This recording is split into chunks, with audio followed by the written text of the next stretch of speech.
Gangster Kullu Khan की पत्नी रानी खातून की संदिग्ध परिस्थितियों में मौत के बाद उसकी बॉडी जो है वो नहर में मिलती है, जिसके बाद हड़कंप मच जाता है और कई सारे सवाल उठने लग जाते हैं कि आखिर अभी पति के मामले में पति की जो हत्या हुई थी उस मामले में उसको गवाही देना था, उससे पहले ही इसकी हत्या हो गई है और कई सारे सवाल इस मामले को लेकर के उठ रहे थे। लेकिन इसी बीच एक ऐसा खुलासा हुआ है जो कि आपके पैर तले से जमीन खिसका देगा।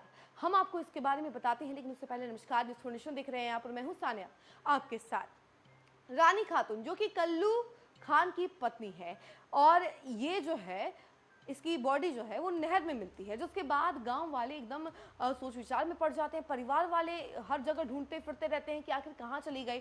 जब 24 घंटे हो जाते हैं तो फिर परिवार वालों के द्वारा एफआईआर दर्ज करवाई जाती है, पुलिस को सूचना दी जाती है, तो पुलिस छानबीन करती है। तो उसके बाद रानी खातून का शव नहर में मिलता है और फिर जब जाँच पड़ताल की जाती है तब पता चलता है कि ये शव किसी और का नहीं बल्कि रानी खातून का है। लेकिन इसके बाद पुलिस जो है छानबीन करना शुरू कर देती है। इसके बाद एक खुलासा होता है कि रानी खातून का एक बॉयफ्रेंड था। जी हाँ, सही सुन रहे हैं आप, और उस बॉयफ्रेंड के साथ इसका संबंध था और कई सारी चीजें सामने आई हैं, कई सारे खुलासे सामने आए हैं और इतने बड़े बड़े खुलासे सामने आए हैं जिसे आप सुनेंगे तो आपके कानों से भी खून निकल जाएगी। तो चलिए हम आपको जरा इसके बारे में जानकारी विस्तार से बताते हैं। 26 मई 2026 की रात में मैं और रानी साथ में सोए हुए थे। सुबह उठा तो मेरे शरीर पर कपड़े नहीं थे। रानी बाथरूम में थी, बाहर आई तो उसने मेरे कपड़े दिए। मैं कपड़े पहनकर होटल के कमरे में निकल गया। तब तक मुझे इस बात का अंदाजा नहीं था कि रानी ने मेरा खुद के साथ गलत वीडियो बना लिया है। पति कल्लू की हत्या के बाद वह मुझे ही सहारा मान रही थी। मैंने भी उसकी काफी मदद की, लेकिन समय के साथ वह मुझ पर अपना अधिकार जताने लगी। नींद में बनाए गए गलत वीडियो के सहारे वह मुझे ब्लैकमेल करने लगी और कहती थी मेरे साथ रहो वरना तुम पे गलत केस ठोक दूंगी। यह कबूलनामा है सासाराम के मकराइन गांव के रहने वाले विकास कुमार का। उसने बताया कि जिसने अपने 3 दोस्तों के साथ मिलकर उसी गांव की रानी खातून की हत्या की थी। एसडीपीओ गौरव यादव ने कहा कि मुख्य आरोपी विकास और अविनाश को गिरफ्तार कर उनसे 7 घंटे तक पूछताछ की गई, जिसमें कई खुलासे हुए। आरोपी विकास की कुख्यात गैंगस्टर कल्लू खान की पत्नी रानी से मुलाकात कैसे हुई, दोनों में प्रेम संबंध कैसे बना, क्यों हत्या करने की नौबत आई, कल्लू खान की हत्या और उसकी अपराध की कहानी हम आपको बताते हैं। सासाराम के शिवसागर थाना क्षेत्र के कैथी गांव के रहने वाले कल्लू खान की शादी 20 साल पहले डालमिया नगर के मिकराइन गांव की रानी खातून से हुई थी।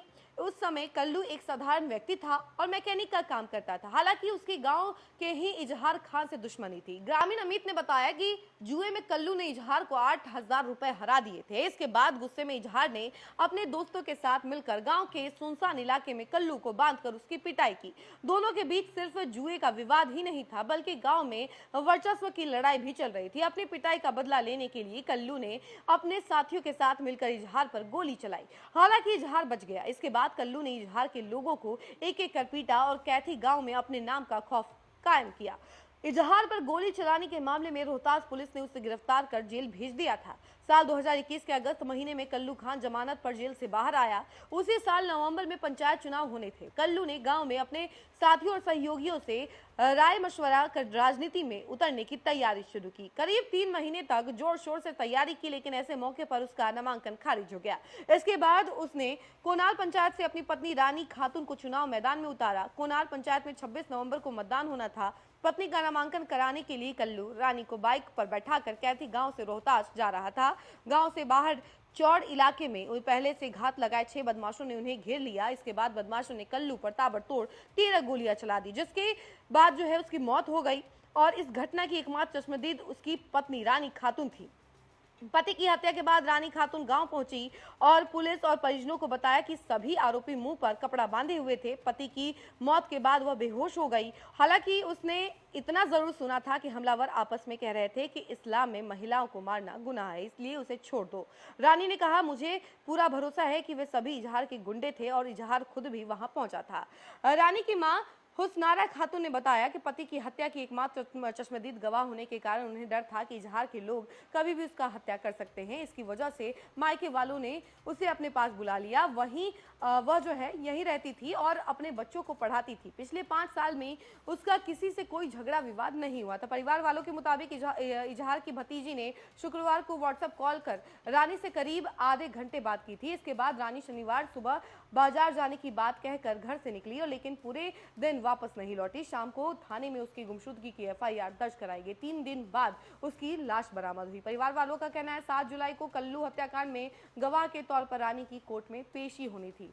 वहीं आपको बता दें सीसीटीवी फुटेज और सीडीआर की जांच के आधार पर पुलिस ने मगराइन गांव के 2 लोगों को यानी कि विकास कुमार और अविनाश कुमार को गिरफ्तार किया। दोनों से करीब 7 घंटे तक पूछताछ की गई, जिसमें आरोपी विकास ने खुलासे किए। विकास ने पुलिस की पूछताछ में बताया कि रानी मेरी गर्लफ्रेंड थी। हम करीब 4 साल पहले एक दूसरे के संपर्क में आए थे। मेरी उससे मुलाकात एक दोस्त के जरिए हुई थी और वह दोस्त पहले से रानी को जानता था। एक दिन रानी आधार कार्ड में पता बदलवाने के लिए ब्लॉक आई थी। उसी दौरान मैंने उसकी मदद की। इसके बाद हम दोनों ब्लॉक के पास एक दुकान पर साथ में खाना भी खाए थे। इसके बाद हमारी लगातार मुलाकात होने लगी। 4 साल के दौरान कई दिनों तक साथ रहे और कई जगह घूमने भी गए। हमारे बीच विश्वास बन गया था। रानी के बच्चे थे, इसलिए मुझे कभी नहीं लगा कि वह मुझ पर शादी का दबाव बनाएगी। लेकिन समय के साथ उसकी जरूरतें बढ़ने लगी और वह मुझ पर अधिकार जताने लगी। हालांकि अधिकार जताने के लिए उसके पास कोई सबूत नहीं था। 26 मई को रानी ने मुझे फोन कर कहा कि बेटे का जन्मदिन है, आओ पार्टी देंगे। मुझे जरा भी शक नहीं हुआ कि यह एक साजिश का हिस्सा है और मैं उसके बुलाए होटल में चला गया। वहां हमने साथ में खाना खाया। इसके बाद पूरी रात साथ रहे और सुबह मेरी आंख खुली तो मेरे शरीर पे कपड़े नहीं थे। मैंने रानी से पूछा कि मेरे कपड़े कहाँ हैं, तो इसके जवाब में उसने कहा बाथरूम में है, अभी लेकर आती हूँ। बाहर आकर उसने बेड के नीचे से मेरे कपड़े निकाल कर दिए और उस समय मुझे बिल्कुल भी समझ नहीं आया कि उसने मेरे सारे कपड़े क्यों उतार दिए थे।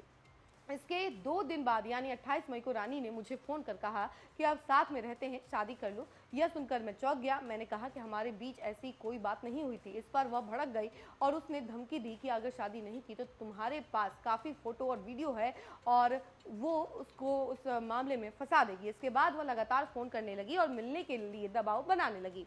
मैं डर गया था और उससे बचने का उपाय ढूंढने लगा और पहले मैंने सोचा कि पुलिस में शिकायत करूं, लेकिन मुझे लगा कि वहाँ मेरी बात नहीं बनेगी। इसी वजह से उसने हत्या की साजिश रची, अपने दोस्त के साथ मिलकर और सीधे उसको मौत के घाट उतार दिया।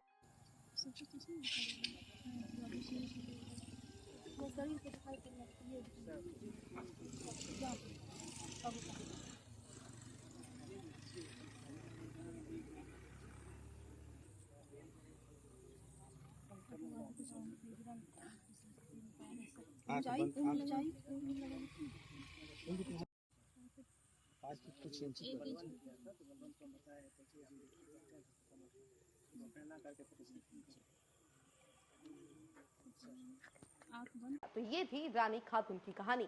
इस खबर में फिलहाल के लिए इतना ही। ऐसी तमाम अपडेट के लिए जुड़े रहे हमसे और देखते रहे न्यूज़ फॉर नेशन। धन्यवाद।